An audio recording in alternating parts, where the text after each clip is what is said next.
Men aniq bilaman sizda shunaqa holat bo'lgan. SAT reading savollarida bundoq borasiz, savolni o'qiysiz, tekstga borasiz, tekstni o'qiysiz, main ideani ozmi ko'pmi olasiz va variantlarga borasiz. Let's say bir ikkita variantni chopasiz, bittasi qoladi. Misol uchun ikkitasi B bilan C deylik. B ni tanlaysiz, ma'lum bir ikkilanishdan keyin boshqa narsadan keyin va keyinchalik javobni tekshirganingizda javob C bo'lib chiqadi, to'g'ri javob. Va men aniq bilaman, bunaqa holat sizda bir marta emas, ikki marta emas, juda ham ko'p marta bo'lgan. Bugungi videoda esa biz noto'g'ri javoblar o'zi qanaqa bo'lishi haqida gaplashamiz. Men sizga aytaman, noto'g'ri javoblar shunchaki noto'g'ri javoblar emas. Ular like they are designed to look right. Ular sizga to'g'ri tuyuladigan qilib tuziladi College Board tomonidan. Bugungi videoda esa biz ushbu noto'g'ri javoblarni, demak 7 xil, ya'ni noto'g'ri javoblarga olib boradigan 7 ta trap answerlar haqida, ya'ni traplar, tuzoqlar haqida gaplashamiz. Men ushbu videoda aytib o'tadigan narsani bilmaslik sizni o'sha odatda qiladigan xatoingizni yana qayta va yana qayta qilishga olib boradi. O'sha overthinking qilasiz, second guessing qilasiz. Lekin o'zi noto'g'ri javob nima uchun noto'g'ri, qanaqasiga noto'g'ri, uni biladigan bo'lsangiz, SAT reading ancha-muncha osonlashadi. It just becomes like a strategy game. Meni Instagramga boradigan bo'lsangiz, bu yerda shunaqa yozilgan, SAT ni what, why and how questionlar orqali o'rganamiz deb yozilgan. Shunga asosan bugungi video bo'lib o'tadi. Biza noto'g'ri javoblarni ular qanaqa bo'ladi? O'zi noto'g'ri javoblar nima? Bilmagan noto'g'ri javob nima? Shuni gaplashamiz. Ular sizni nega chalg'itadi, nega trick qiladi, nega misol uchun test tuzuvchilar uni aynan shunaqa qilishadi va qanaqa qilib ularni beat, ya'ni noto'g'ri javoblarni demak avoid qilish mumkin. Shu haqida gaplashamiz. Again, what, why and how. Birinchi trap bu not in the passage, ya'ni passageda uchramaydigan, passageda directly mention qilinmagan, ma'lumoti bor bo'lgan answer choice. Bu sizga obvious, oddiy narsa-yu deyishingiz mumkin, tuyulishi mumkin, lekin o'quvchilarimiz bundoq borishadi variantlarga, bitta variantni o'qiydi, like ular shunaqa tuzilgan, they seem reasonable. Unda o'qiysizda tam to'g'ri kelyapti-yu, tam yaxshi-ku, aynan shu narsani bo'lishi mumkin-ku deb o'ylaysiz. Lekin shunaqa bo'ladiki, they are not directly supported by the text. Ya'ni tekstda aynan o'sha narsani eslaydigan, aynan o'sha narsa haqida gapirgan to'g'ridan to'g'ri qator yoki bir ma'lum bir frazalar bo'lmaydi. Buni qanaqa qilib avoid qilish mumkin? Ushbu buni, demak, trapni siz variantlarni o'qiyotgan paytingizda har bitta so'zini, like you have to read every single word. Har bitta so'zini diqqat bilan, e'tibor bilan o'qishingiz kerak bo'ladi va savol bering. Aynan shu narsani har bitta qismi tekstda eslab o'tilganmi yoki yo'q. Shuni qilish, xudo xolasa, ushbu trapni avoid qilishga, ya'ni oldini olishga yordam beradi, tushmaslikka yordam beradi. So, bitta narsa, SAT needs proof. Agarda o'sha proof sizda tekstda bo'lmaydigan bo'lsa, variantda berilayotgan gap, well, like you can just think that it's wrong. Hop, davom etamiz.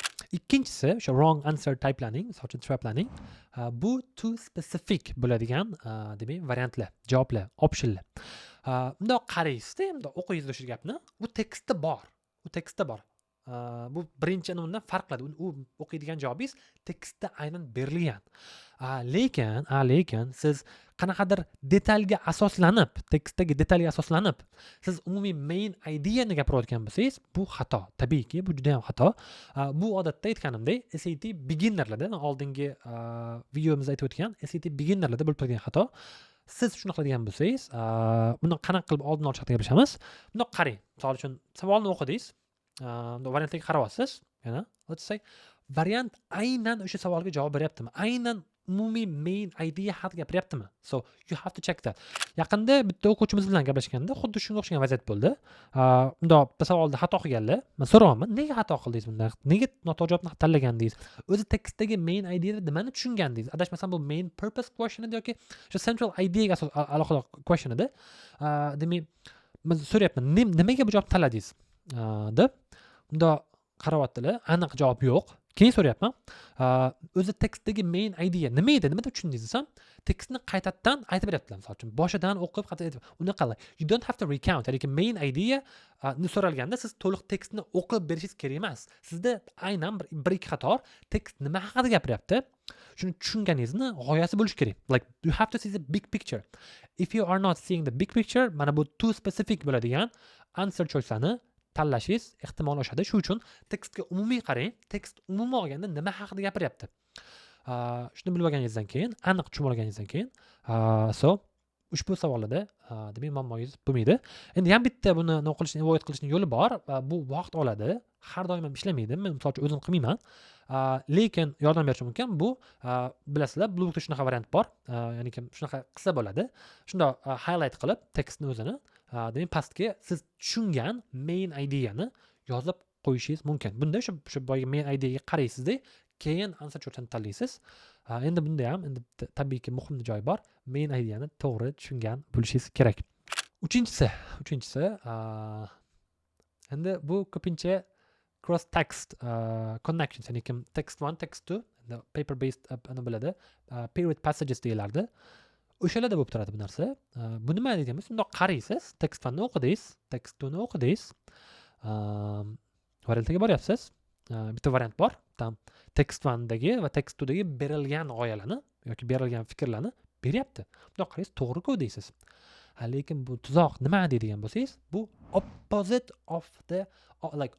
of what the passage says. Misol uchun, bundoq qaraysiz, to'g'riga o'xshaydi. Ikkita tekstda ham qaraysiz, bor o'sha ma'lumotlar, lekin ular almashtirib qo'yilgan bo'lishi mumkin. Misol uchun, text 1 ning g'oyasi text 2 ga, text 2 ning g'oyasi text 1 ga nima qilib exchange yoki swap qilib qo'yilgan bo'lishi mumkin. Buni avoid qilish uchun savol berish kerak o'zi. O'qiyotgan paytingizda javob tanlaganingizdan keyin, isn't this the opposite of what the text is actually talking about? Ya'ni kim bu men hozir tanladim shu javobni, bu tekst aynan shu narsani berganmidi, teskarisini aytib qo'ymaganmidi degan savol. Shu savolni berish sizga ushbu demak noto'g'ri javobni avoid qilishga yordam beradi. Keyingisi, 4-inchisi, bu o'zimda ham bo'lib turadi, oldin bo'lardi, hozir ham ba'zida bo'lib turadi. Chunki baribir hali 800 olganim yo'q, 760 chiqqan. Endi mayda olarmiz xudo xolasa. No, savolni o'qidingiz, aytyapman. Tekstni o'qidingiz, variantga boryapsiz. Bunda variantni o'qidingiz, bitta variantni. Bundoq qaraysiz, to'g'ri-ku, misol uchun deysiz. Like it might be true deysiz, it could be true deysiz. Boshqa javob misol uchun o'xshamasligi mumkin. Deylik, endi bilmadim, tushunmagan bo'lishingiz mumkin. Boshqa javob bundoq qaraysiz, it could be true deysiz. Lekin bitta narsa bor. SAT doesn't care about what might be true. SAT requires proof. SAT talks about like real, tangible, like unambiguous things, unequivocal things, ya'ni clear narsa haqida gaplashgan bo'lishi kerak. Agarda siz o'qigan answer to'g'ridek tuyulayotgan bo'lsa, ehtiyot bo'ling. U shunchaki to'g'ridek tuyulishi kerak emas, u to'g'ri bo'lishi kerak. Okay? Do not rely on like your intuition too much. Bu wrong answerni, o'sha trapni avoid qilishim bitta yo'l bor. Well, maybe this could be correct deb o'ylayotgan paytingizda o'zingizga o'zingiz ayting. Like this shouldn't feel right, let's say. It should be right. Ya'ni kim qanaqadir to'g'ridek tuyulishi kerak emas, bu to'g'ri bo'lishi kerak. Har bitta qatorlar bo'yicha o'sha narsa, demak, to'g'ri bo'lishi kerak. Endi to'g'ri, misol uchun ba'zida ham bo'lib turadi. Bundoq qaraysiz, hech qaysi javob to'g'riga o'xshamaydi. Hech qaysisi. Unaqa holatda endi imkoni yo'q. You have to choose the best answer. Shunchaki to'g'ri javob emas, you have to choose the best answer. To'g'rirog'ini tanlashingiz kerak. Endi bu haqida ham keyinroq boshqa bir videoda gaplashishimiz kerak. Boyagi ko'pincha shunaqa bo'ladi. Bundoq qaraysiz, hech qaysi javob o'xshamaydi yoki ikkita javob o'xshayotgan bo'ladi. O'sha paytda siz to'g'risi emas, ya'ni like you don't have to choose just the correct answer, but you have to choose the best answer. Bu anonda ham bo'lib turadi, writing ham bo'lib turadi. O'sha ana bu student notes questionlarda bundoq qaraysiz, ikkita javob bir xil narsa gapiryapti. Lekin bittasi o'sha bir xil narsa haqida ko'proq elaborate, ya'ni batafsilroq gapirgan bo'ladi. Shuning uchun biz o'sha javobni tanlaymiz. Xo'p, chalg'ib ketmaymiz. Keyingisi readingda bo'ladigan xatolardan bittasi. Bu 5-inchisi ekan, 5-inchisi keldik. Like this is something, the option kind of is in the passage. Da o'qiysiz javob savolni.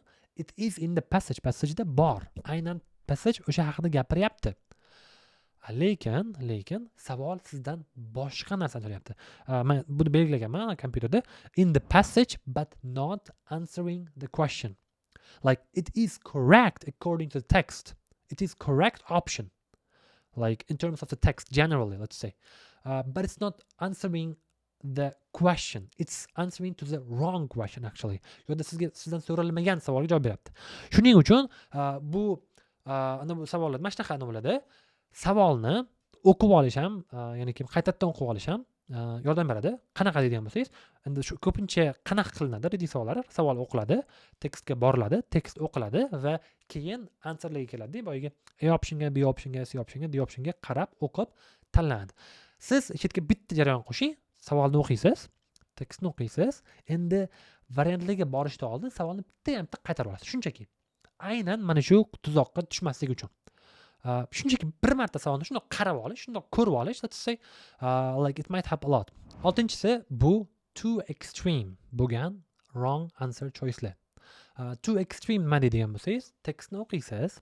Tekstda deylik, Toshmat Rahimov School'dagi debatda, misol uchun, birinchi o'rinni oldi.